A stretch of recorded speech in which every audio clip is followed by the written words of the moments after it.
اب میں اس کے بعد تقریر کے لیے آسیہ پروین بنت محمد دستگیر کو آواز دیتا ہوں کہ وہ آئیں اور اپنا تقریر پیش کریں۔ السلام علیکم ورحمۃ اللہ وبرکاتہ۔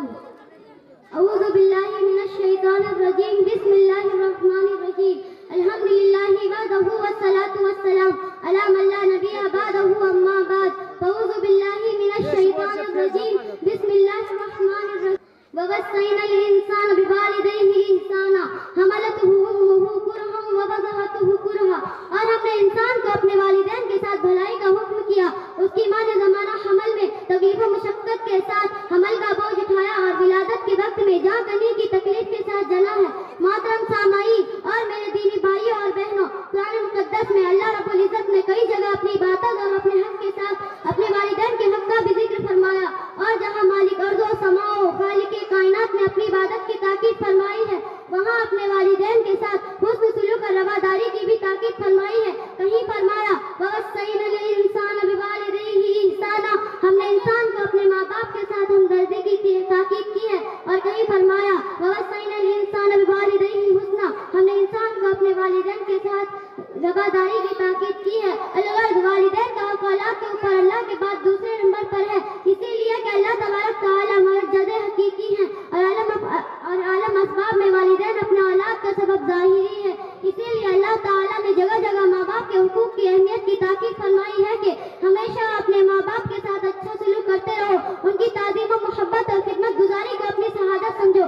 ایک بار جناب رسول پاک صلی اللہ علیہ وسلم نے ایک حدیث میں ارشاد فرمایا کہ ایک نوجوان صحابی بہت زیادہ عبادت گزار تھے، نماز، روزہ، صدقہ، خیرات اور بھلائی کے کاموں میں سب سے آگے رہتے تھے، لیکن گھر میں ان کی بیوی اور ماں کے درمیان اختلاف اندن رہتی تھی۔ وہ بیوی کی بات میں آ کر ماں کے اوپر بیوی کی بات کو ترجیح دیتے تھے، جس کے نتیجے میں ماں ان سے بہت زیادہ خفا رہتی تھی۔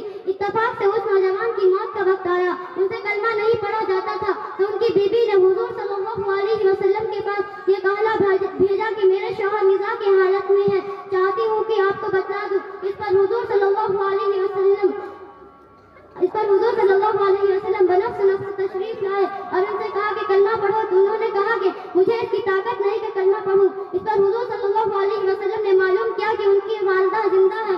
لوگوں نے کہا جی ہاں، تو حضور صلی اللہ علیہ وسلم نے والدہ کو بلوایا اور ان سے کہا کہ اپنے بیٹے کو معاف کر دو۔ والدہ نے پھر کہا کہ انہیں معاف نہیں کروں گی، تو حضور صلی اللہ علیہ وسلم نے لکڑیاں جمع کرنے کا حکم دیا اور اس میں آگ لگا دی گئی۔ پھر ماں سے پوچھا کہ کہیے اگر ہم تمہارے بیٹے کو اس آگ میں جلا دیں تو تم اپنے بیٹے کو بچانے کی سفارش کرو گی؟ ماں نے کہا جی ہاں، تو حضور صلی اللہ علیہ وسلم نے فرمایا کہ جہنم کی آگ اس سے کئی زیادہ سخت ہے، جب تمہیں اس آگ میں جلنا گوارا نہیں تو اس سے کئی زیادہ سخت ترین آگ میں جلنا کیسے گوارا ہے؟ لہٰذا تم اپنے بیٹے کو یا تو معاف کر دو ورنہ ہم اس کو تمہارے سامنے اس آگ میں جلا دیتے ہیں۔ پھر ماں نے کہا یا رسول اللہ آپ گواہ رہیے، میں نے اپنے بیٹے کو معاف کر دیا اور اس سے راضی ہوں۔ تو حضور صلی اللہ علیہ وسلم نے بیٹے سے کہا کلمہ پڑھو، تو انہوں نے کلمہ پڑھا۔ محترم سامعین، آپ نے دیکھا ماں باپ کی ناراضگی اولاد کے لیے کتنی خطرناک ہے کہ اولاد اپنی جگہ پر کتنا عبادت گزار اور نیک صالحہ کیوں نہ ہو، مگر ماں باپ کی ناراضگی سے کلمہ تک نصیب نہیں ہوتا۔ لیکن آج کا نوجوان جب اس کو جوانی آتی ہے تو اس نے والدین کو کیا صلہ دیا؟ یہی نہیں، بیوی کے کہنے سے ان کی بے عزتی کی، ان کو گھر سے الگ کر دیا، ان پر جیون تنگ کر دیا، ان کا دل دکھانے کے لیے بیوی کی زبان درازیوں کو تحفظ دیا، دکان اور دفتر سے آ کر خود والدین کے اوپر ظلم و ستم کے پہاڑ توڑے۔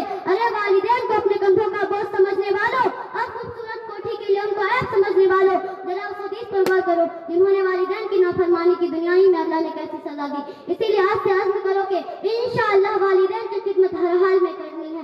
اللہ آپ کو اور مجھے والدین کی اطاعت کی توفیق عطا فرمائے۔ وما علینا الا البلاغ۔ آمین۔